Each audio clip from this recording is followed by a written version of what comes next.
मला सांगा की तुम्ही आता CIDच्या अधिकाऱ्यांना भेटलात, काय चर्चा झाली आणि तुमचं समाधान झालं का? धनंजय देशमुख मी आणि गावकरी आमचे जे शिष्टमंडळ आहे गावातलं, CIDचे अधिकारी जे आहेत, पाटील साहेब, गुजर साहेब, नवीन पाटील मॅडम ज्यांच्याकडं हा तपास आहे, आणि बाकी काही जे आहेत त्यांना भेटलो आम्ही. उद्या दुपारून तेली साहेबांचा इथं म्हणजे त्यांच्याशी भेटणार आहेत. तुम्ही बघताय की तेली साहेब काही येऊ शकले नाही, बाहेर आहेत ते. उद्या 3 वाजेपर्यंत येणार आहेत. त्याच्यामुळे आम्हाला जो पाहिजे म्हणजे आम्हाला जी माहिती पाहिजे, आता CIDकडे तपास कधी आलेला आहे, कुणाकडून, पोलीस स्टेशनकडून. हो, हां, तो तेली साहेब जे आहेत तो त्यांच्याकडे तपास आहे की म्हणजे त्यांच्याकडे कुठला तपास वर्ग करण्यात आलेला होता. म्हणजे जे आम्हाला माहिती पाहिजे होती ती आम्हाला आत्ता भेटलेली नाही. त्यांनी खात्री एवढी दिलेली आहे की तपास योग्य दिशेनं आहे, तपासामध्ये कुठंही कसर नाही, आणि आमच्यावर म्हणजे जे चालू आहे सगळं. आणि मी नेहमी बोलत होतो त्याप्रमाणेच की बाबा आमचा खरंच सगळ्यांवर विश्वास आहे. त्याचं कारण असं आहे की सगळे काम करतायत व्यवस्थित. फक्त आमचं आजचा पण प्रश्न काय आहे की आता मी स्पष्ट करतो ते की आत्ता देखील आम्हाला असं कुठली गोष्ट समजली नाही की काय चालू आहे. ज्यावेळेस तेली साहेब येतील त्यावेळेस आम्हाला उद्या समजेल की काय कुठपर्यंत कसा तपास आहे.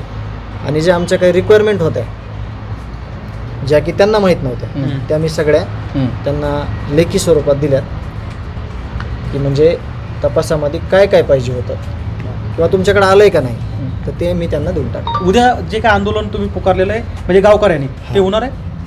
मी गावकऱ्यांना विनंती केली की समजा आंदोलन आपण सकाळी तुम्ही करताना चालू, तेली साहेब आले तर मग त्याच गावकऱ्यांना इथं कसं बोलणार, आपण काय करणार. म्हणून सगळ्यांना विचारात घेऊन उद्याचं जे आंदोलन आहे सकाळचं गावकऱ्यांचं, त्यांना मी सांगितलं की उद्याच्या दिवसापुरतं तुम्ही 1 दिवस पोस्टपोन करा. मग उद्या आपल्याला प्रॉपर माहिती भेटेल सगळी, आणि मग माहिती भेटल्यानंतर मग पुढचा निर्णय गावकरी घेतील आणि मी पण तुम्हाला स्पष्ट करेन. मी जे बोललो त्यांना ते जास्तीत जास्त 20-25 मिनटात आमचं बोलणं झालं. त्यांनी सांगितलं काय होतं आहे, सगळ्या गोष्टी तेच ते मुद्दे आहेत सगळे. आणि आमचा प्रमुख मुद्दा कुठला आहे की पहिल्या 4 दिवसातला 8 दिवसातला जो तपास आहे ते तुमच्याकडे प्रॉपर आलेला आहे का. आणि मग ते तेली साहेबांकडं त्या गोष्टी सगळ्या आहेत, ते उद्या येतील, आम्हाला बोलवतील, ह्याच पद्धतीनं आम्ही येऊ. आणि एवढंच सांगतो, तुम्ही मागण्या काय हां, मी एवढंच सांगू इच्छितो म्हणजे पहिल्या डे 1 पासून मी हे सांगतो आहे की तपास आम्ही त्यांच्यावर विश्वास व्यक्त केलेला आहे की तपास योग्य रीतीनं चालू आहे. ते पण आम्हाला विश्वास देत आहेत की तपास चांगल्या पद्धतीनं चालू आहे, कुठंही कुणाला कुठं सोडलं जाणार नाही. जे आरोपी आहेत, जे कारस्थान करणारे आहेत, त्यांना कुणालाही सोडलं जाणार नाही. आणि त्याच गोष्टीवर आम्ही पण पुढं करतो आमचं. पण तुम्ही सकाळी जे आंदोलन केलं होतं त्या आंदोलनानंतर मुख्यमंत्र्यांशी तुमचं बोलणं झालं, नेमकं काय होतं? मुख्यमंत्र्यांनी तुम्हाला काय आश्वासन? नाही झालं बोलणं माझं, नाही झालं. नाही, माझे मुख्यमंत्र्यांशी त्यांनी पोलीस अधीक्षक आणि CIDच्या ऑफिसरला फोन केला. पण जे सकाळी आंदोलन झालं त्याचे परिणाम असे काही झाले का की राज्य सरकार असेल कोणतरी बोललं असेल?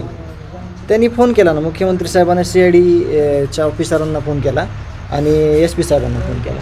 मग त्यांनी सांगितलं असं की काय तपासात म्हणजे काय माहिती करून द्यायची आहे कुटुंबाला वगैरे.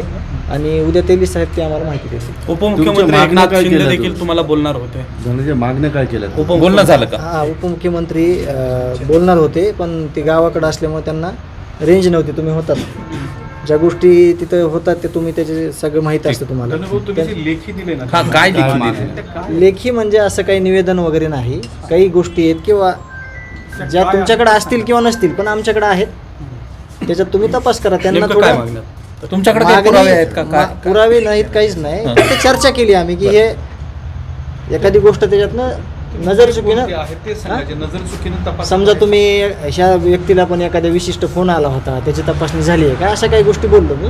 त्या पण स्पष्टीकरण देतो मी नंतर. धन्यवाद. आतापर्यंतच्या तपासावरती तुम्ही समाधानी आहात?